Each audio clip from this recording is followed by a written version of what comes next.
Welcome to revision study. तो कैसे हैं आप लोग? आशा करते हैं कि आप लोग अच्छे होंगे और अपनी पढ़ाई बहुत अच्छे ढंग से कर रहे होंगे। मैं आशा करता हूं कि दोस्तों आप लोग अपनी पढ़ाई को एक नया आयाम देने के लिए हमारे इस चैनल से जुड़े होंगे और अपनी पढ़ाई को पूरी अच्छी तरीके से कर रहे होंगे। हमारे इस चैनल का नाम है रिवीजन स्टडी। हम साइंस से जुड़े हुए कुछ इम्पोर्टेंट टॉपिकों को डिस्कस करते हैं और आज हम लेकर आए हैं एनसीईआरटी के इम्पोर्टेंट टॉपिक्स, जिसमें से लोग सवालों को करते हैं लेकिन छोड़ देते हैं। कुछ ऐसे टॉपिक पर डिस्कशन करेंगे जो देखने में आसान होते हैं लेकिन सवालों को गलत करने की जो प्रक्रिया हम लोग की चलती रहती है, मतलब हमेशा सवाल को हम लोग गलत करते ही रहते हैं। तो ये रहेंगे एनसीईआरटी से जुड़े हुए इम्पोर्टेंट टॉपिक। तो अगली स्लाइड में जो टॉपिक है उसको हम लोग देखेंगे। ये रहा कि पादपों में जो पोषण होता है, पादप का मतलब होता है पौधा, पादप का मतलब होता है पौधा, यानी पौधों में जो पोषण होता है, पेड़ पौधों में जो पोषण होता है उससे संबंधित है। तो पौधे जो पोषण करते हैं दो तरीके से करते हैं, एक स्वपोषी होते हैं और एक परपोषी होते हैं। याद रखिएगा, एक स्वपोषी होते हैं और एक परपोषी होते हैं। जो स्वयं भोजन का निर्माण करते हैं उनको हम लोग स्वपोषी कहते हैं, और जो पौधे मतलब स्वयं भोजन का निर्माण नहीं करते हैं उनको हम लोग परपोषी कहते हैं, और यह दूसरे पर आश्रित रहते हैं। याद रखिएगा कि जो पौधे स्वयं भोजन का निर्माण करते हैं उनको हम लोग स्वपोषी बोलते हैं, मतलब स्वयं अपने से ही बनाएगा। आगे देखिएगा कि प्रकाश संश्लेषण, यह प्रकाश संश्लेषण भी करते हैं। जो स्वपोषी पौधे होते हैं वह अपना भोजन बनाते हैं और यह प्रकाश संश्लेषण की क्रिया द्वारा भोजन बनाता है। इसमें आप किसी का भी उदाहरण ले सकते हैं, आम, जैसे आम, केला, ये सब स्वपोषी पौधे हैं। जो घासें होती हैं, ये सब जो अपने से भोजन बनाते हैं, अपने से बढ़ते रहते हैं, ये किसी का सहारा नहीं लेते हैं प्रकृति में, उनको हम लोग स्वपोषी बोलते हैं। याद रखिएगा। आगे देखिएगा कि परपोषी क्या होता है। परपोषी देखिए, आप लोग हमारे चैनल में इस वीडियो को लास्ट तक देखिएगा, इसमें मैं अधिक से अधिक टॉपिकों को क्लियर कर दूंगा। तो देखिए, अगली टॉपिक है परपोषी। परपोषी जो होता है दूसरे पर आश्रित होते हैं। दूसरे पर आश्रित होने का मतलब, परपोषी का मतलब, पर का मतलब होता है दूसरा, पोषी का मतलब होता है पोषने वाला, मतलब दूसरे पर आश्रित जो पौधे होते हैं वो क्या होता है कि परपोषी कहलाते हैं। यह अपना भोजन नहीं बनाते हैं। याद रखिएगा कि यह अपना भोजन नहीं बनाते हैं और इसी कारण से यह दूसरे पर आश्रित रहते हैं। देखिए, एक सवाल है कि जैसे मान लीजिए कि भोजन जो पादपों में हरित लवक होता है, तो इसलिए वह भोजन, पादपों में जो हरित लवक होता है जिसमें क्लोरोफिल पाया जाता है, इसलिए वह स्वयं भोजन बना लेते हैं। और यही चीज़ मानव में नहीं होती। क्या होता है कि मानव में स्वपोषी का गुण नहीं होता है, मतलब क्लोरोफिल और क्या होता है, हरित लवक नहीं पाया जाता है। क्लोरोफिल और हरित लवक जो होते हैं वो सब नहीं पाए जाते हैं। इसलिए अगर सोचिए कि क्या होता है कि अगर मानव में हरित लवक पाए जाते और मानव अपना प्रकाश संश्लेषण द्वारा भोजन बना लेता, तो कोई किसी का काम ही नहीं करता, आराम से कहते अरे जाओ, मैं आप अपना भोजन बना लूँगा और अपने से खा लूँगा, मुझको किसी की ज़रूरत नहीं है। मतलब सोचिए, मानव में ऐसा गुण नहीं पाया जाता है। मानव दूसरे पर आश्रित है, तो यह कहीं ना कहीं परपोषी है। परपोषी में देखेंगे, आगे देखेंगे कि प्रकाश संश्लेषण कैसे होता है और कैसे मतलब पौधे की पत्तियां प्रकाश संश्लेषण करती हैं। आगे देखेंगे। तो अगली स्लाइड में देखिए, प्रकाश संश्लेषण जो होता है किससे होता है, पत्तियों द्वारा होता है। पत्तियों में जो होता है प्रकाश संश्लेषण होता है, और इन्हीं पत्तियों को हम लोग, जो पत्तियां होती हैं, आप लोग देखे होंगे कि कुछ पत्तियां ऐसे होती हैं ऐसे ही बनी होती हैं। पत्तियां, पेड़ की पत्तियां इस तरह से होती हैं। पत्तियां जो होती हैं, इन्हीं पत्तियों को हम लोग पौधे की क्या बोलते हैं, खाद्य फैक्ट्री, मतलब खाद्य फैक्ट्री, खाने की फैक्ट्री बोलते हैं। पौधे की खाद्य फैक्ट्री को, इसको हम लोग खाद्य फैक्ट्री बोलते हैं। खाद्य फैक्ट्री इसलिए बोलते हैं क्योंकि यही पत्तियां जो होती हैं पौधे को भोजन बनाकर देती हैं। और देखिए एक विशेष टॉपिक है कि पौधों, जो पत्तियों के रंध्र होते हैं, स्टोमेटा इसको बोलते हैं, स्टोमेटा बोलते हैं। इसी रंध्र में जो होता है, क्या होता है कि ऑक्सीजन इसी रंध्र से बाहर निकलता है और कार्बन डाइऑक्साइड गैस इसी रंध्र से प्रवेश करता है। याद रखिएगा कि कार्बन डाइऑक्साइड गैस इसी रंध्र से प्रवेश करता है। कार्बन डाइऑक्साइड गैस इसी रंध्र से प्रवेश करता है और ऑक्सीजन गैस जो होती है पत्तियों के रंध्र से, पत्तियों पर देखेंगे तो छोटे छोटे छिद्र पाए जाते हैं जिससे वाष्पोत्सर्जन की क्रिया भी होती है और इसी रंध्र से ऑक्सीजन जो होता है बाहर निकलता है। देखिए प्रकाश संश्लेषण का जो फार्मूला होता है कुछ इस तरीके से होता है, C6CO2 + 12H2O। फिर इसके बाद एक तीर का निशान बनाएंगे, ऊपर प्रकाश नीचे क्लोरोफिल लेंगे, मतलब इन सब की उपस्थिति में यह क्रिया होती है। इस क्रिया के बाद ये बनता है ग्लूकोज और जल, फिर ऑक्सीजन। देखिए कार्बन डाइऑक्साइड गैस जो होती है किसके द्वारा, मतलब इसके अंदर जाती है, तो कार्बन डाइऑक्साइड गैस जो होती है रंध्र से प्रवेश करती है, रंध्र से प्रवेश करती है, रंध्र द्वारा, मतलब इसमें पत्तियों में प्रवेश करती है। और देखिए जल पत्तियों तक कैसे पहुंचता है, तो जल जो है जाइलम का नाम सुने होंगे, जाइलम द्वारा पत्तियों तक पहुंच जाता है। याद रखिएगा जाइलम वाहिकाएं होती हैं पौधे में, यह जल को पत्तियों तक पहुंचाने का कार्य करती हैं। अगर ये नहीं रहती तो जल और खनिज लवण पत्तियों तक नहीं पहुंच पाते, और जब पत्तियों तक जल और खनिज लवण नहीं पहुंच पाते तो क्या होता कि मतलब पौधे भोजन नहीं बना पाते। देखिए प्रकाश संश्लेषण और क्लोरोफिल के उपस्थिति में यह मतलब क्रिया होती है। इसके बाद ये निकलता है ग्लूकोज निकलता है, और इसके बाद जल निकलता है और ऑक्सीजन गैस निकलती है।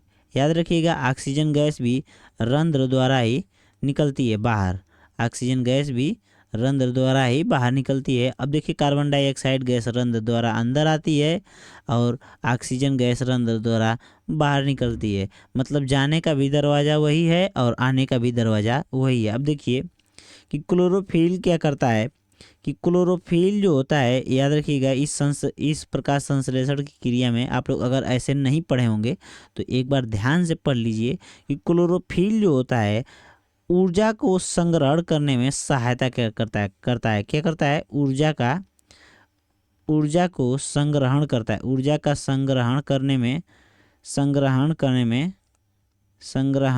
में सहायता करता है, ऊर्जा का संग्रहण करने में सहायता करता है। और इसमें एक तत्व पाया जाता है जिसको हम लोग Mg संकेत से जानते हैं, और इसका मतलब नाम होता है, रासायनिक नाम होता है मैग्नीशियम। क्या होता है, मैग्नीशियम। याद रखिएगा मैग्नीशियम होता है, मैग्नीशियम धातु क्लोरोफिल में पाई जाती है। और यह जो है क्लोरोफिल जो है ऊर्जा संरक्षण का काम करता है। पौधे में रंध्र के द्वारा कार्बन डाइऑक्साइड गैस घुसती है और रंध्र के द्वारा ही ऑक्सीजन गैस निकलती है, इतना याद रखिएगा। आगे देखते हैं कि अगला जो है टॉपिक जड़ से संबंधित है। जड़ क्या होता है और जड़ कितने प्रकार का होता है देखेंगे। देखिए प्रकाश संश्लेषण का पहले देख लेते हैं। देखिए प्रकाश संश्लेषण कुछ इस तरीके से होता है, ये फिगर है इसमें हम बनाए हैं। देखिए नीचे से जड़ जो होती हैं, ये जो जड़ें होती हैं, ये जड़ें जो होती हैं क्या करती हैं कि प्रकाश संश्लेषण को, जड़ें जो होती हैं, ये जो जड़ें होती हैं खनिज और जल और खनिज लवण को क्या करती हैं कि इधर से नीचे से खींचकर ऊपर की ओर लेकर जाती हैं, इस तरफ से ऊपर की तरफ लेकर जाती हैं, और ऊपर को जब यहाँ तक पत्तियों तक पहुँचा देती हैं तो इधर से प्रकाश आ जाता है और इसके अंदर क्लोरोफिल, इसके अंदर क्या होता है क्लोरोफिल पत्तियों में, पत्तियों के अंदर क्या होता है क्लोरोफिल तो होता ही है, क्लोरोफिल तो होता ही है। अब यही क्लोरोफिल क्या करता है, इससे क्रिया करता है कार्बन डाइऑक्साइड इसके अंदर आ ही जाता है, रंध्र के द्वारा प्रकाश आ ही रहा है और क्लोरोफिल पहले से उपस्थित है। तो अब इधर से नीचे से जल और खनिज लवण पहुंच ही गए तो यही पत्तियां मतलब भोजन बनाती हैं और फिर इसके द्वारा है तो जल जो होता है जाइलम द्वारा जाता है। जल किसके द्वारा जाता है, जल ऊपर जाता है किसके द्वारा, जाइलम द्वारा, जाइलम द्वारा। अब वही चीज़ जब पत्तियां भोजन बना के वापस दोबारा नीचे की तरफ भेजती हैं तो फ्लोएम द्वारा, याद रखिएगा फ्लोएम द्वारा, फ्लोएम नीचे देखिए नीचे आएगा फ्लोएम द्वारा, फ्लो होगा फ्लोएम द्वारा। ऊपर जड़ से जाइलम, जड़ से ऊपर जाएगा ऊपर की तरफ तो जाइलम, याद रखिएगा ये पूछ देता है। देखिएगा जड़, जड़ क्या होता है कि जड़ एक ऐसा मतलब पौधे का भाग है जो जो क्या करता है कि जल और खनिज को ऊपर पहुंचाता है, मतलब पत्तियों के पौधे के हर एक भाग तक पहुंचाने का कार्य करता है, पौधे के हर एक भाग तक, हर भाग तक पहुंचाने का कार्य करता है। और जड़ें दो प्रकार की होती हैं, मूसला जड़ और झकड़ा जड़। मूसला जड़ देखिए कुछ इस तरीके से होती है या एक ही जड़ होती है, ऐसे नीचे की साइड यहाँ से मान लीजिए एक पौधा है और यहाँ से इस तरह से नीचे एक ही जड़ आएगी और इसमें से छोटी छोटी जड़ें एक आध दो दो चार 10 निकली रहती हैं। लेकिन झकड़ा जड़ देखिए कुछ इस तरीके से होती है।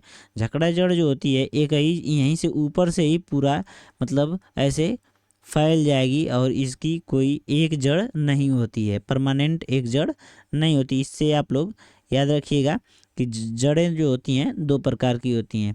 देखिए पौधे में पत्तियों का कार्य क्या होता है, पौधों में पत्तियों का कार्य देखिएगा क्या होता है कि पत्तियां जो होती हैं, जो पत्तियां मान लीजिए कि हरी हैं, हरी पत्तियों में तो क्लोरोफिल होता है।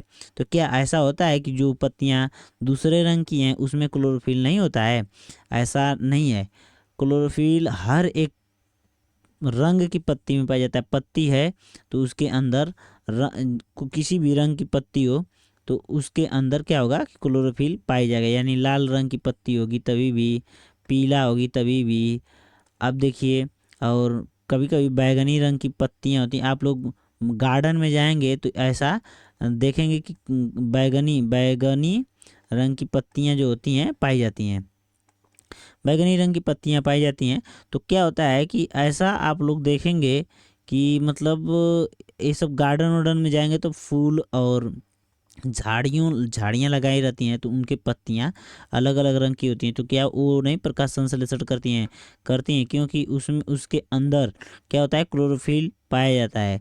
अब देखिए कुछ पत्तियाँ की, कुछ पौधों में पत्तियाँ नहीं होती हैं। यहाँ पर हम थोड़ा सा नई स्लाइड ले लेते हैं। यहाँ पर देखिए मान लीजिए कि कुछ पत्तियाँ होती हैं जिनमें क्या होता है कि प्रकाश संश्लेषण नहीं होता है, मान पत्तियां नहीं होती हैं। कुछ ऐसे पौधे होते हैं, कुछ ऐसे पौधे होते हैं जिनमें पत्ती नहीं पाई जाती है, पत्तियां नहीं पाई जाती हैं। याद रखिएगा पत्तियां नहीं पाई जाती हैं। जिन पौधों में पत्तियां नहीं पाई जाती हैं तो क्या उसमें प्रकाश संश्लेषण नहीं होता है। देखिए हम एक पौधे का नाम बता रहे हैं, नागफनी।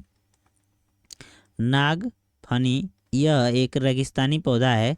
नागफनी एक रेगिस्तानी पौधा है और इसमें क्या होता है कि पत्तियां कांटों का रूप ले लेती हैं। क्या करती हैं, कांटे का रूप ले लेती हैं और ये पत्तियां मतलब पूरी तरह से एकदम छोटी हो जाती हैं। तो क्या है इसमें प्रकाश संश्लेषण नहीं होता है। आप थोड़ा सा सोच के देखिए, नागफनी में जो प्रकाश संश्लेषण होता है वह पत्तियों द्वारा न होकर के शाखाओं द्वारा होता है। किसके द्वारा होता है, नागफनी में शाखा जो होती है, जो शाखा मत समझ लीजिएगा अजय देवगन वाली शाखा मत, शाखाएं जो होती हैं आप देखे होंगे कि इस तरह से मान लीजिए कि एक पौधा है नागफनी का, इस तरह से उग रहा है तो उसकी पत्तियां इस तरह से खूब चौड़ी चौड़ी उसके ऊपर से इस तरह से यहाँ से इस तरह खूब चौड़ी चौड़ी निकली रहेंगी और उनके अंदर इस तरह से छोटे छोटे कांटे होंगे।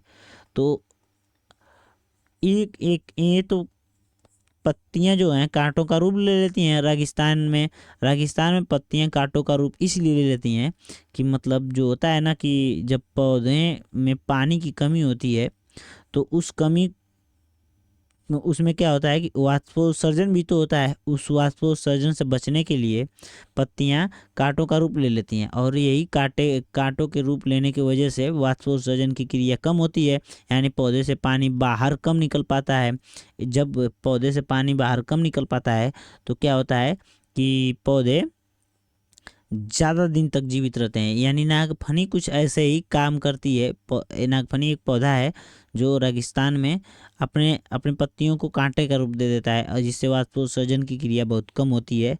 ऐसा नहीं है कि वाष्पोत्सर्जन की क्रिया अधिक मतलब होगी ही नहीं, होती है लेकिन कम होती है। आप क्या करिए कि इसका टेस्ट करने के लिए, वाष्पोत्सर्जन की क्रिया को टेस्ट करने के लिए आप दो प्रकार के पौधे लीजिएगा, एक रेगिस्तानी पौधा और एक मान लीजिए उत्तर भारत यानी उत्तर प्रदेश में जो पौधे होते हैं जैसे आम पौधे होते हैं, जो मान लीजिए कुछ झाड़ियाँ हैं, एक पौधा होता है एलोवेरा होता है, ऐसा मतलब कुछ ऐसी झाड़ियों के जो हरे भरे पौधे होते हैं उसको ले लीजिए। आप मान लीजिए कि आम मत लीजिए, केला लीजिए, केला का छोटा छोटा पौधा ले लीजिए। केला रेगिस्तान में तो नहीं उगता है क्योंकि केला रेगिस्तानी पौधा नहीं है। आप केले के छोटे पौधे को लीजिए जो छोटा छोटा, उसके ऊपर एक प्लास्टिक बांध देंगे, उसके पत्तियों को प्लास्टिक से ढक देंगे और नागफनी की पत्तियों को प्लास्टिक से ढक देंगे। जितने घंटे इसको ढक रहे हैं, मान लीजिए 1 घंटे के लिए इसको ढक रहे हैं तो 1 घंटे के लिए इसको भी ढक दीजिए, या एक दिन दोनों एक एक दिन को लिए ढक देंगे। तो क्या होगा कि इसके अंदर जो केले की पत्तियों के अंदर पत्तियों को जिस प्लास्टिक से ढका गया होता है, क्या होता है कि उनके अंदर पानी ज़्यादा इकट्ठा होता है। इसके बजाय मतलब नागफनी के बजाय पत्ती केले वाले पॉलीथीन में पानी ज़्यादा मतलब इकट्ठा होता है। नागफनी क्या होता है कि कम पानी को मतलब छोड़ती है, तो इससे अपने मतलब जीवन को बनाए रखती है नागफनी।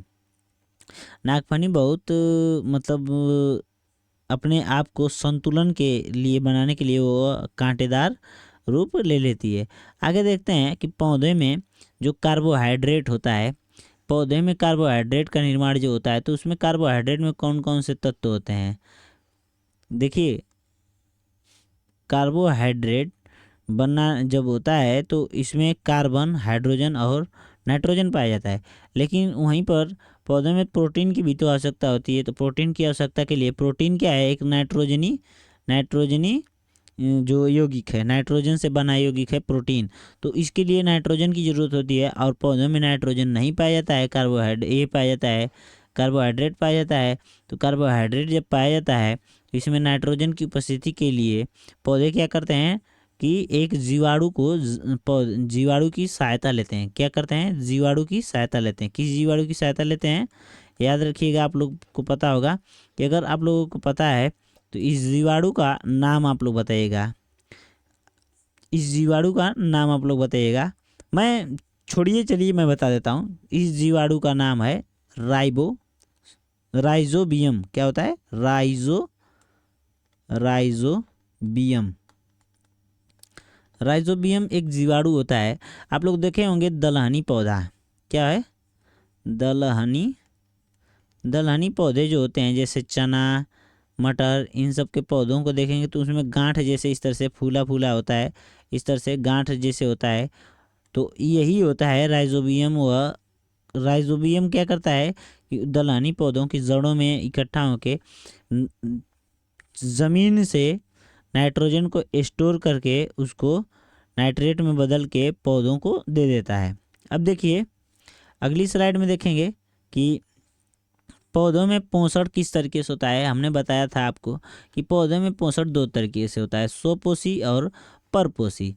तो स्वपोषी जो होते हैं स्वयं से भोजन बनाते हैं, परपोषी जो होते हैं अपने पर आधारित नहीं होते, मतलब ये दूसरे पर आधारित होते हैं। इसमें से मतलब परपोषी में 3 प्रकार के पाए जाते हैं जो पौधे होते हैं। 3 प्रकार के पौधे पाए जाते हैं। क्या होता है कि जो पौधे एक दूसरे को नुकसान पहुंचाते हैं और अपने फ़ायदा लेते हैं, मतलब वो अपने फ़ायदे के लिए दूसरे को नुकसान पहुंचा देते हैं। जैसे आम जीवन में भी कुछ ऐसे लोग होते हैं जो आपके अपने फ़ायदे के लिए आपको नुकसान पहुंचा देंगे। ये नहीं सोचेंगे कि आपका भी नुकसान हो रहा है, लेकिन कहीं ना कहीं तरीके से उनका फ़ायदा होना चाहिए। मतलब जो पौधे अपने अपने फ़ायदे के लिए दूसरे को नुकसान पहुंचाते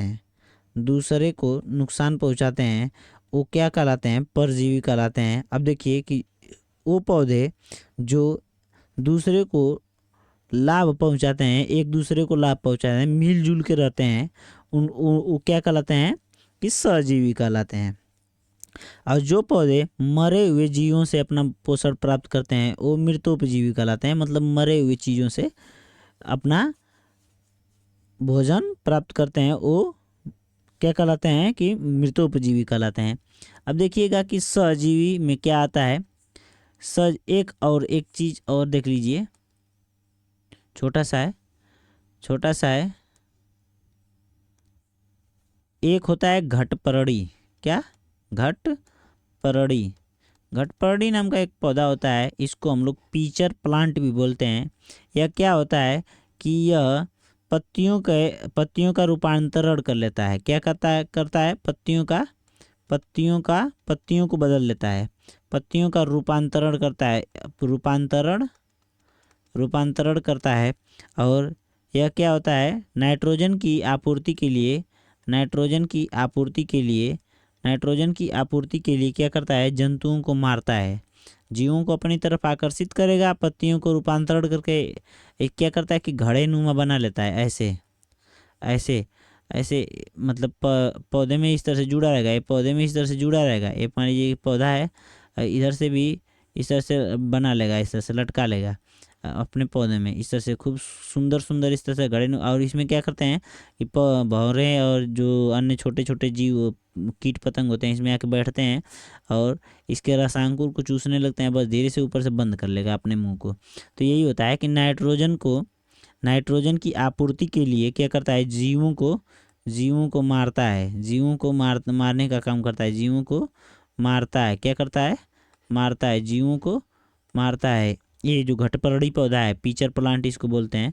और इसको हम लोग एक और नाम से जानते हैं, नेपेंथिस। क्या बोलते हैं? इसको हम लोग नेपेंथिस के नाम से जानते हैं, याद रखिएगा, नेपेंथिस के नाम से जानते हैं। और यह भारत के मेघालय में यह बहुत ज़्यादा पाया जाता है। और इसको मतलब भारत के मेघालय क्षेत्र में पाया जाता है। मेघालय जो क्षेत्र होते हैं उसमें पाया जाता है। देखिए सहजीवी जो होते हैं, सहजीवी क्या होता है? सहजीवी के अंदर दो चीज़ आते हैं। क्या आता है कि एक आता है लाइकेन और एक आता है राइजोबियम। अभी आपको लोगों को पीछे बताया है सहजीवी में एक आता है लाइकेन और एक आता है, एक चीज़ छूट गया यार, मृतोपजीवी छूट गया ऊपर से। देखिए मृतोपजीवी को पहले देख लेते हैं। मृतोपजीवी में मशरूम आता है। और यह मशरूम क्या होता है कि मशरूम एक प्रकार का कवक होता है। क्या होता है? मशरूम एक प्रकार का कवक होता है। याद रखिएगा कि मशरूम एक प्रकार का कवक होता है और यह एक प्रकार का जीव भी है। और कवक के अध्ययन को हम लोग क्या बोलते हैं? माइकोलॉजी बोलते हैं। कवक के अध्ययन को माइकोलॉजी बोलते हैं। और कवक की जो सेलवाल बनी होती है, कवक की जो सेलवाल बनी होती है वो किस चीज़ की बनी होती है? काइटिन की बनी होती है। किस चीज़ की बनी होती है? काइटिन की बनी होती है।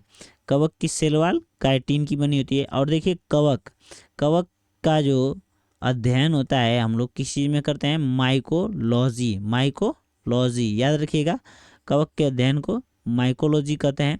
अब देखिए कवक का यूज कहाँ कहाँ पे होता है, कवक कैसे नुकसान पहुंचाता है लोगों को, कवक का यूज़ क्या होता है। तो कवक जो होता है, कवक का मतलब नुकसान पहुंचाने में रोग को पैदा करता है। तो कवक गंजापन पैदा करता है, दमा पैदा करता है, दाद, खाज, खुजली, ये सब जो होते हैं, एथलीट फूट, ये सब जो बीमारियां होती हैं कवक के द्वारा होती हैं। और कवक से एक औषधि बनाई गई थी जिसका नाम है पेनिसिलिन। पेनिसिलिन जो थी यह प्रथम मतलब सबसे पहले बनाई जाने वाली जो एंटीबायोटिक, क्या नाम है,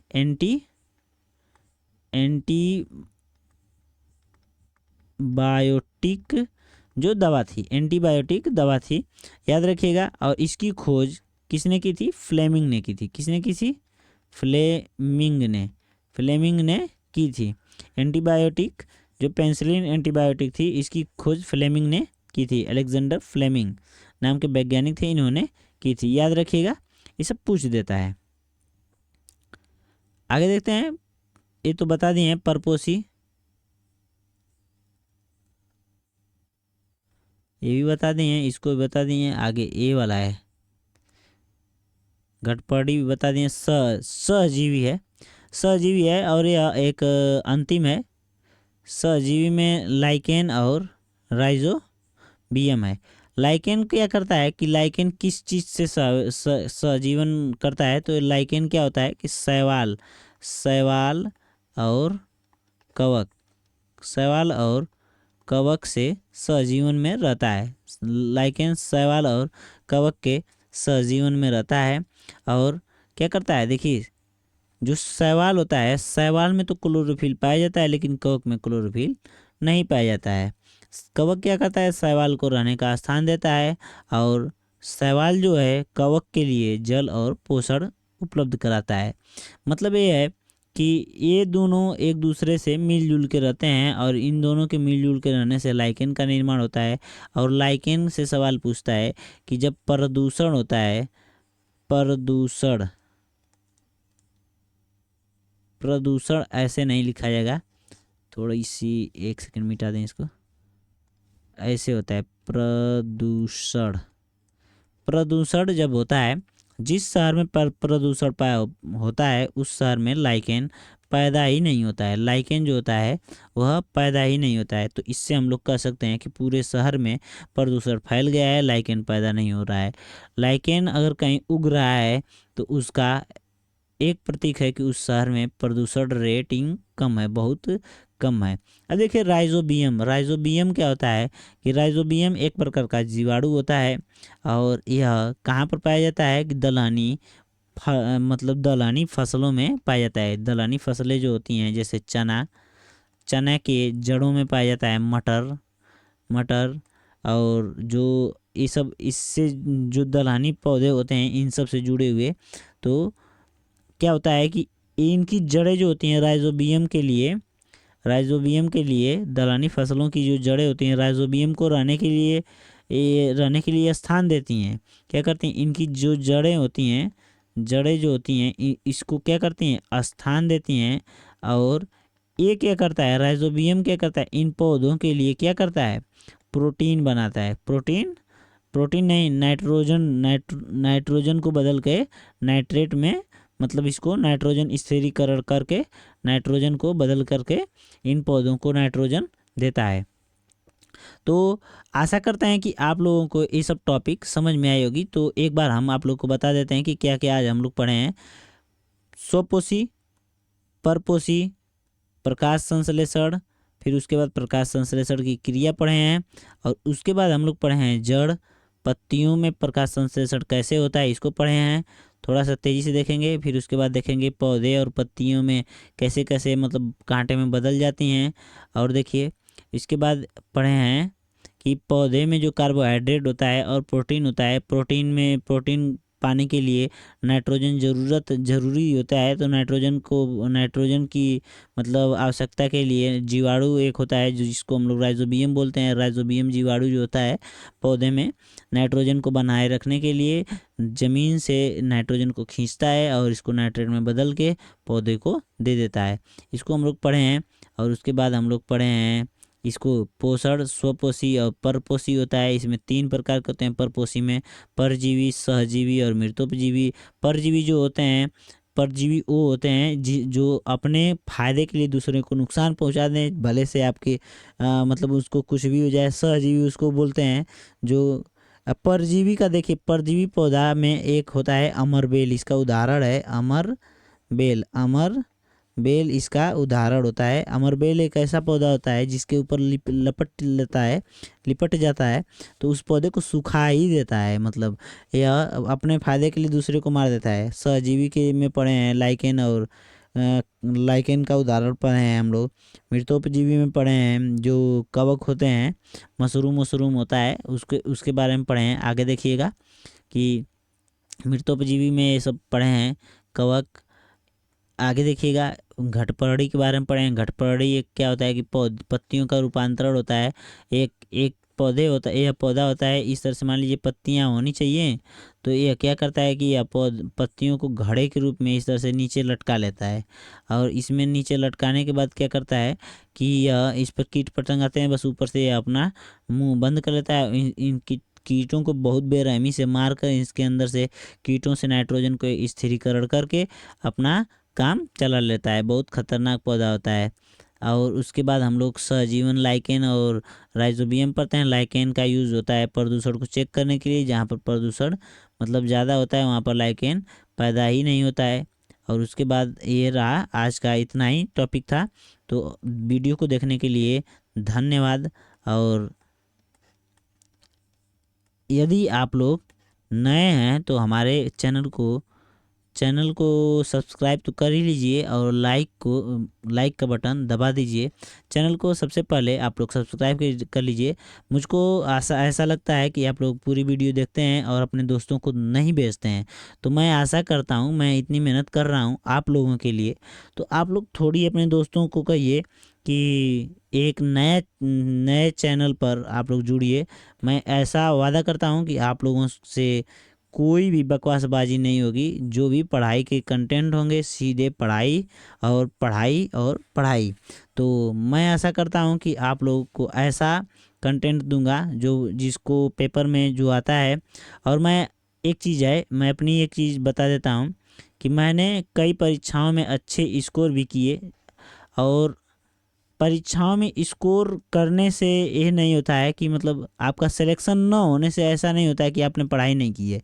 मेरा सिलेक्शन नहीं हुआ, लेकिन मैं अपनी पढ़ाई में पूरे 100% से जोर लगाता रहा हूँ। और आप लोगों की पढ़ाई के लिए भी साथ साथ इस चैनल को बनाने का उद्देश्य है कि मैं अपने दोस्तों को भी अपने साथ साथ लेके चलूं। और जैसे मैं पढ़ाई करता हूं उन लोगों को भी फ्री कंटेंट में देखिए। यूट्यूब पे जो होता है कि बहुत लोग पढ़ाते हैं और अपना बैच लॉन्च करते हैं। और क्या होता है कि उसमें लड़के पैसा देकर पढ़ते हैं और नहीं पढ़ पाते हैं। तो ऐसा नहीं है, मैं ऐसा कभी नहीं करूँगा कि मतलब लोगों को बहकाऊँ और भुलवाने का काम करूँ। भुलवाने का मतलब ये है कि लड़के यूट्यूब पर आते हैं कि मतलब कम समय में ज़्यादा चीज़ पढ़ेंगे। तो मेरे इस यूट्यूब चैनल पे ऐसा ही होगा कि आप लोग कम समय में ज़्यादा चीज़ें पढ़ लेंगे, कम समय में ज़्यादा चीज़ को पढ़ेंगे, कम समय में ज़्यादा चीज़ को पढ़ लेंगे। और आप एक न एक दिन ऐसा ज़रूर कह सकते हैं कि इस चैनल से पढ़कर हमारा सिलेक्शन हुआ है। तो आप हमारे चैनल पर जुड़िए और अपनी सहमति दिखाइए, सब्सक्राइब कर लीजिए। सब्सक्राइब करने से कुछ घाटा नहीं जाता है। अगर आप लोग का घाटा नहीं जाता है, आप लोग को कुछ न कुछ फ़ायदा ही होगा। आप ऊपर की तरफ ही आपका ज्ञान जाएगा। ऐसा नहीं है कि सब्सक्राइब कर लेंगे और हमारी इस वीडियो को नहीं देखेंगे जो हम वीडियो बनाते हैं। तो मैं आप इसमें क्या है, वीडियो बनाने का मकसद ये है कि जो हमारी तरह से जो लड़के जो हैं, जो साइंस को बहुत धीरे धीरे पढ़ते हैं, समझ नहीं पाते हैं, तो मुझको ऐसा लगता है कि साइंस को धीरे पढ़ने की ज़रूरत नहीं है। साइंस को आप बहुत तेज़ी से भी पढ़ सकते हैं और जल्दी से किसी चीज़ को समझ सकते हैं। देखिए कुछ अलग नहीं होता है, हर एक टीचर वही बताते हैं। मैं ऐसा ये नहीं है कि ज़्यादा चीज़ भुलवाने का काम करूँगा, जो सही है उसी चीज़ को बताऊँ और छोटे से छोटे टॉपिक में बताने का काम करूँगा। तो वीडियो देखने के लिए आज के लिए इतना ही। वीडियो देखने के लिए धन्यवाद। तो बने रहिएगा, आप लोग हमारे चैनल को सब्सक्राइब ज़रूर कीजिएगा। मैं आशा करता हूँ कि इस चैनल पे ऐसे ऐसे कंटेंट दूंगा कि लोग यूट्यूब चैनल पे मुझको खोजेंगे कि हाँ कोई है और कहाँ से ये ऑपरेट कर रहा है और लोगों को बता रहा है। मैं आशा करता हूँ कि पूरा सिस्टम को बदल के रख दूंगा। धन्यवाद। जय हिंद, जय भारत।